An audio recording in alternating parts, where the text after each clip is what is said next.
तुम्हें नहीं पता है कन्हैया कि कुछ वक्त पहले और हमें तुमसे प्यार था,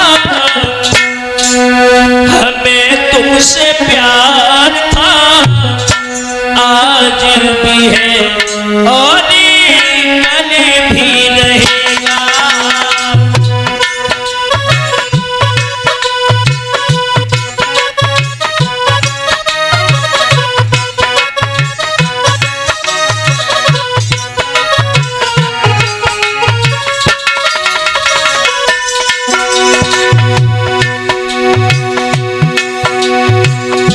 कुछ वक्त पहले हमें तुमसे प्यार था, कुछ वक्त पहले हमें तुमसे प्यार था, हमें तुमसे प्यार था, आज भी है और कल भी रहेगा।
परसों की बरसे कहके,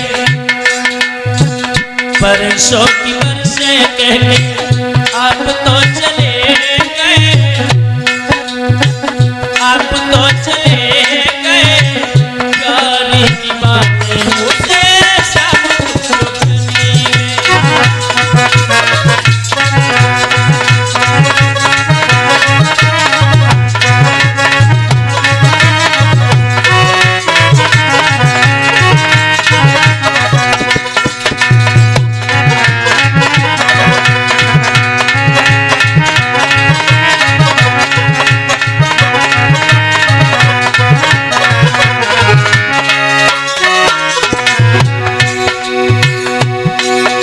कन्हैया। बहुत उस वक्त पहले हमें तुमसे प्यार था, हमें तुमसे प्यार था, आज भी है और कल भी रहेगा।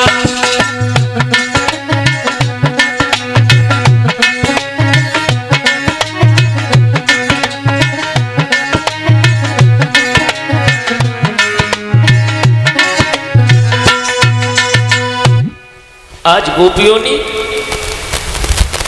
मन की बातें उस पत्र में लिख दी, उद्धव को पकड़ा दिया है पत्र। गोपियों को समझा बुझा करके उद्धव वहां से वापस हुए हैं। देखा है कि घर घर में ताले से लटक रहे हैं। सारी की सारी रौनक वृंदावन की कन्हैया के साथ ही चली गई थी। फुलवाड़ी उजड़ गई, गैया बछड़ा सब रोते रोते हालत खराब है, कमजोर हो गए। गोपियां तो श्रोताओं देखने के लायक नहीं थी, बहुत बुरी हाल हो चुके थे। वृंदावन की यह हालत देख करके श्याम सुंदर की याद तरोताजा हुई ऊधों को ऊधो कहने लगे हैं कि ये दृश्य पूर्णतः हम कन्हैया को जरूर बताएंगे। ऊधो चले और चाय के श्याम सुंदर के पास पहुंचे हैं। वहां जाकर के कन्हैया से बोले, कन्हैया अब मुझे लगता है कि तुम्हें जल्दी ही जाना पड़ेगा, क्योंकि वहां की तो हालत ही खराब है। गोपियां पहले वाली न रही, क्या हुआ? कितनी सुंदर लगती थी, मैंने तो पहचानी ना पाई। तुम्हारे जाने के बाद सुंदरता फीकी पड़ गई। वृंदावन में रौनक नाए है। साथियों, इतनी बात जिस समय सुनी है, भगवान कन्हैया डिडकार भर के रोने लग गए। ऊधो, अब मुझे पता है कि हम वापस तो नहीं जा सकते हैं, पर वृंदावन वासियों को मैं यही लेकर के आऊंगा। साथियों, तो ये कथा तो आप लोगों ने शायद सुनी हो इन लड़कों के द्वारा कि भगवान श्याम सुंदर ने अस्थि और प्राप्ति जो जरासंध की बेटियां हैं, जो कंस की पत्नियां थी, एक कालियबल के डर के वजह से उन्होंने धौलागिर पर्वत की एक भयंकर गुफा के गुप्त मार्ग से होते हुए भगवान श्याम सुंदर समुद्र के अंदर गए थे। वहां समुद्र के अंदर भगवान कन्हैया ने एक नई नगरी का निर्माण किया था, जिसका नाम सोता द्वारिका रखा गया। रात ही रात में भगवान यादवेंद्र सरकार योगी राज कन्हैया ने वृंदावन वासियों को वृंदावन से निकाल करके पूरा गांव खाली कर दिया था और आकर के वह द्वारका में बसा दिया था। श्याम सुंदर सोच रहे हैं कि हमें वृंदावन के कण कण से प्यार है, एक भी प्राणी को वृंदावन में हम रहने नहीं देंगे, क्योंकि वो भी मेरी याद में मर जाएगा रोक रोक के। रात ही रात में भगवान श्याम सुंदर ने सब वृंदावन वासियों को वहां से निकाल करके समुद्र के अंदर जो द्वारका बसाई उसमें जाकर के बसा दिया। श्री सुखदेव जी ने कहा है, परीक्षित, द्वारका में जब रहने लगे हैं समस्त वृंदावन वासी यादव, तो वहां पर भगवान कन्हैया के बड़े भैया बलराम का विवाह द्वारका में ही हुआ। कहां से हुआ? महाराज रेवत की बेटी थी रेवती, जबकि लंबाई लोगों के साथ की बताई जा रही है, बाकी में किस हाथ की वजह है?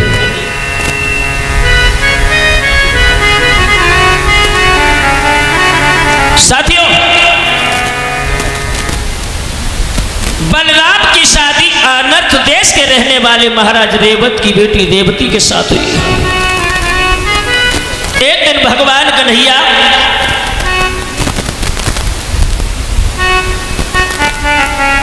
मैया से बोले, मैया अब तो भैयों की शादी है गई, का हमको आ रही रहे? मैया बोली, पागल है गौ है रे, अबे तू शादी के लायक बहू ना आए हैं, और जब तू शादी के लायक हो जाएगा मेरे लाला, हम तेरी शादी अवश्य करा देंगे। भगवान श्याम सुंदर मुस्कुराते हुए बोले, है मैया मैं तो शादी के लायक हो गए, कराए दो ना। हाँ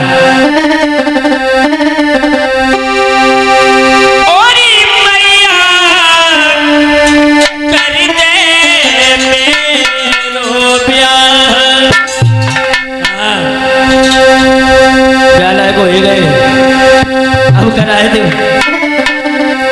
ओरी मैया कर दे मेरो प्यार और मगाई दे दुल्हनी गोरी सी।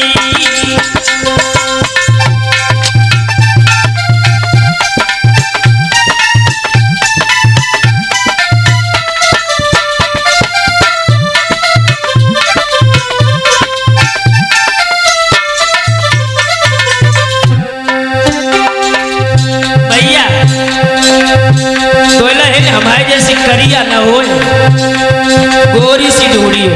हाँ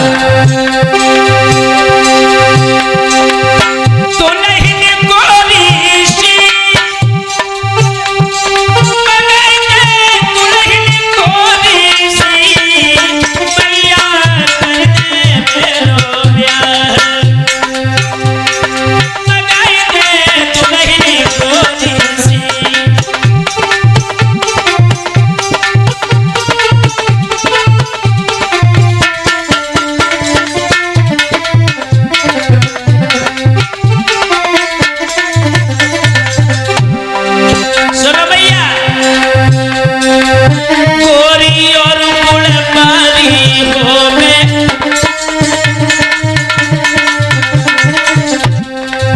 गोरी हो और गोड़ऊ हो, सबके सब अबगुड़ी न भरे हुए। हाँ गोरी और गुड़पारी हो में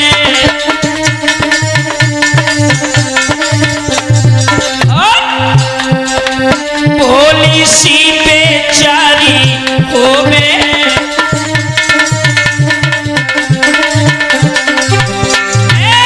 गोरी और गुड़पारी हो में भोली सी बेचारी हो में।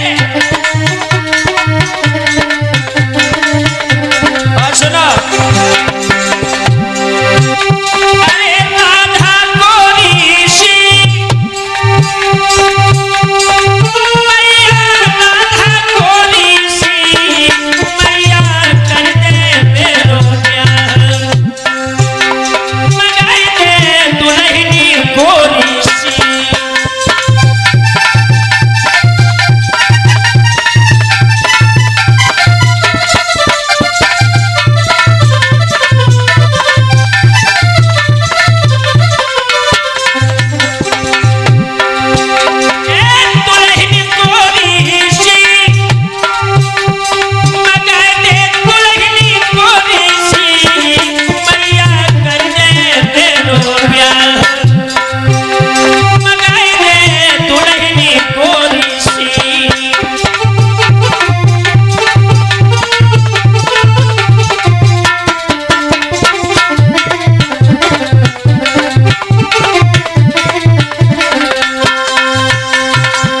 भैया भगवान श्याम सुंदर कहने लगे हे मैया